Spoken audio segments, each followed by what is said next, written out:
જ્યારે મેં નોકરી ગુમાવી ત્યારે હું કુટુંબમાં એકમાત્ર કામ કરનાર વ્યક્તિ હોવાથી અમે આવકનું સાધન ગુમાવ્યું અને તેથી ચિંતા અને હતાશાનો અનુભવ અમે કરવા લાગ્યા। મને એક જ વિચાર આવતો હતો કે હવે શું?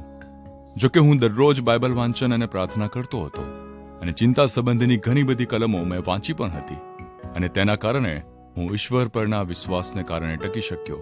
મિત્રો, દરેક મુશ્કેલીઓ કામચલાઉ હોય છે, પરંતુ ઈશ્વરની સંભાળ સદાકાળની છે। આ બાબત જાણીને તે પ્રમાણે જીવન જીવવાથી જીવન બદલાઈ જાય છે।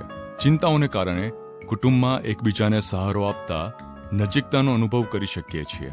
કપરા સંજોગોમાં કેવી રીતે આગળ વધવું, મુશ્કેલીઓનો સામનો કેવી રીતે કરવો અને મિત્રોની સંગત સલાહ સૂચનો દ્વારા જીવન જીવવાનું સરળ બની જાય છે।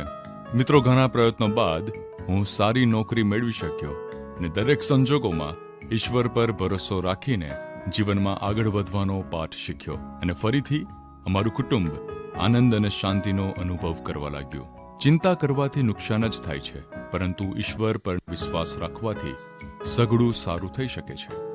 બાઇબલમાં ગીતશાસ્ત્ર 55મા અધ્યાયની 22મી કલમમાં લખવામાં આવ્યું છે કે તારો બોજો યહોવા પર નાખ, એટલે તે તને નિભાવી રાખશે। તે કદી ન્યાયને ઠોકર ખાવા દેશે નહીં।